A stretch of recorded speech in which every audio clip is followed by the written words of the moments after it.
Board exams को लेकर के, स्पेशली 10th क्लास बोर्ड के एग्ज़ाम को लेकर के। और जैसे कि पहले इस बारे में मैं जो मेनली बात करना चाह रहा हूँ, 2 चेंजेस के बारे में कर रहा हूँ, जो सीबीएसई के सर्कुलर्स हैं, 2 उनके बारे में बात करेंगे। एक सर्कुलर बहुत कॉमन हो चुका है अभी तक, ये है आपके ड्यूल एग्ज़ाम्स को लेकर के, जो साल में 2 बार एग्ज़ाम होने की चर्चा चल रही है, जो डिसीजन हो चुका है। तो एक तो उसके बारे में बात होगी, और एक की जो सर्कुलर हाल ही में है सीबीएसई का, स्पेशली सोशल साइंस और साइंस को लेकर के, थोड़ा उसके बारे में बात करेंगे। 2 इम्पॉर्टेंट टॉपिक्स पर अपन बात करना चाहते हैं। पहला ये कि सीबीएसई बोर्ड ने इस साल से, जैसे कि बहुत लंबे टाइम से चर्चा आ रही थी, इस बोर्ड एग्ज़ाम से चालू कर दिया है कि ड्यूल एग्ज़ाम होंगे, ड्यूल बोर्ड एग्ज़ाम होंगे। एक एग्ज़ाम होगा फेब में और एक एग्ज़ाम होगा मई और जून में। तो ये माना जा रहा है कि जो सेकंड एग्ज़ाम है वो दरअसल आपका एक तरीके के इम्प्रूवमेंट के लिए है, कि अगर आप फर्स्ट एग्ज़ाम में ठीक से स्कोर नहीं कर पाए हैं तो उन सब्जेक्ट्स में आप वो कर सकते हैं। लेकिन इसको लेकर के कुछ स्कूल्स में, कुछ बच्चों में कन्फ्यूज़न की स्थिति है। लोग ये मान रहे हैं कि अपन 2 बार में पेपर पास कर सकते हैं, ऐसा नहीं है।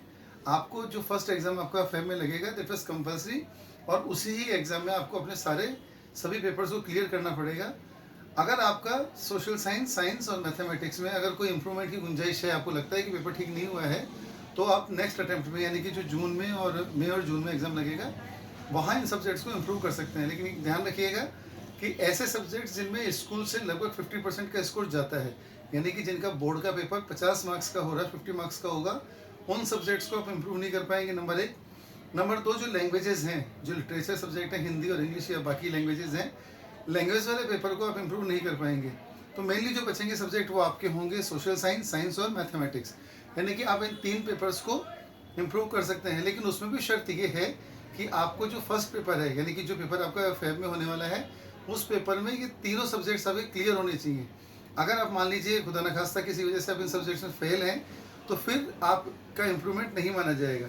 तो इस चीज़ का ध्यान रखिएगा, आप पूरी कोशिश करिए कि जो फर्स्ट एग्ज़ाम लगे उसमें आपको अपना बेस्ट देना है, ताकि आपको दोबारा एग्ज़ाम में इम्प्रूवमेंट की गुंजाइश अगर आपको लगती है तो आप दे पाएँ और एक तरीके से आप रिलैक्स फील करें।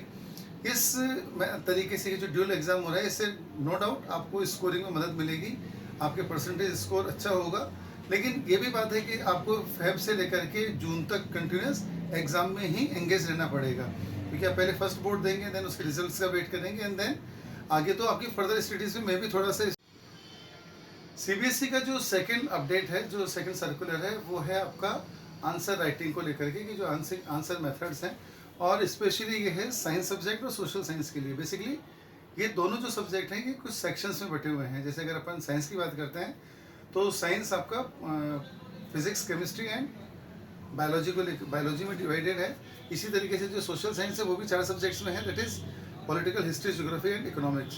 तो अभी तक ये हो रहा था, पिछले कुछ सालों से जो भी चल रहा था पैटर्न, कि आपका पेपर कॉमन पेपर हो रहा है, उसी में तीनों सेक्शन से क्वेश्चंस आते हैं, मार्क डिस्ट्रीब्यूशन सेपरेट था तीनों का। लेकिन जब आप आंसर कर रहे हैं तो ऐसा कोई बाउंडेशन नहीं है कि आप जो क्वेश्चन अटैम्प्ट कर रहे हैं वो एक खास सीक्वेंस में या खास सीरियल में करें। आपको जो क्वेश्चन पहले अटैम्प्ट करना है पहले करें, बाद में करें, उसका कोई इशू नहीं था। लेकिन नए सर्कुलर के अकॉर्डिंग आप लोगों को अब से क्या करना होगा कि आपका जो पेपर आएगा इन सब्जेक्ट्स में, वो सेक्शंस में डिवाइडेड होगा। यानी कि जैसे मान लीजिए साइंस का पेपर है, तो वो 3 सेक्शन में डिवाइडेड होगा, physics, chemistry and biology. Same as जो सोशल स्टडी का पेपर होगा, वो भी 4 सेक्शन में डिवाइड होगा, that is political, history, geography and economics. तो बोर्ड की आपसे ये अपेक्षा है, बोर्ड की डायरेक्शंस हैं कि आप जब अपनी आंसर शीट में इनके आंसर देने के लिए पेपर को सॉल्व करना शुरू करें, तो आपका पेपर, यानी कि आंसर शीट में भी आपको आंसर सेक्शन वाइज ही देने हैं। जब आप फिजिक्स अटैम्प्ट कर रहे हैं तो उस सेक्शन में आपको केवल फिजिक्स के ही क्वेश्चन अटैम्प्ट करने हैं। देन आप उस सेक्शन को क्लोज करेंगे, फिनिश करेंगे, एंड सेकंड सेक्शन स्टार्ट करेंगे, मेंशन करेंगे कि यहाँ मेरा सेकंड सेक्शन चालू हो रहा है, विच इज़ एनीथिंग। मतलब अगर केमिस्ट्री है तो केमिस्ट्री का हेडिंग डालेंगे एंड देन क्वेश्चन सॉल्व करेंगे। इस मेथड में एक नुकसान ये होने की संभावना है, जिसको पहले ही सीबीएसई ने आपको आगाह कर दिया है, वो ये है कि आप एक सेक्शन में दूसरे सेक्शन का क्वेश्चन सॉल्व नहीं करें। यानी कि अगर आप फिजिक्स के सेक्शन को अटैम्प्ट कर रहे हैं, तो आप बीच में कहीं भी केमिस्ट्री वाले क्वेश्चन को अटैम्प्ट ना करें या बायोलॉजी को अटैम्प्ट ना करें।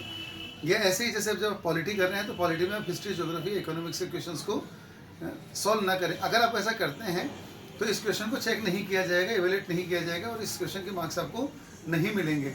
इवन देन अगर आप मान लीजिए कि रिवोल्यूशन का फॉर्म भी भरते हैं, तो वहाँ भी इस क्वेश्चन को नॉट अटेम्प्ट की कैटेगरी में रखा जाएगा, और ये आपका नुकसान हो जाएगा। तो इस बात का आपको खास ध्यान रखना है कि जब आप क्वेश्चन सॉल्व करें, जब आप आंसर शीट में लिखें, तो पहले अच्छी तरीके से इंश्योर हो लें कि आप कौन सा सेक्शन अटेम्प्ट करने जा रहे हैं, और जिस सेक्शन को अटेम्प्ट कर रहे हैं पहले उसी के सारे क्वेश्चंस को अटेम्प्ट करें।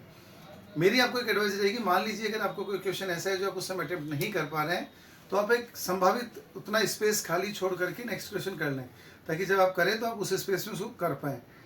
कि बिल्कुल ना करें कि आप एक सेक्शन को दूसरे सेक्शन में ओवरलैप कर जाएं। अगर आप ऐसा करेंगे तो आपका नुकसान होने की संभावना क्या, मतलब नुकसान होना ही है, तो इससे थोड़ा बचें। ऐसे ही सीबीएसई के बाकी अपडेट्स के लिए हम आपसे मिलते रहेंगे। थैंक्स।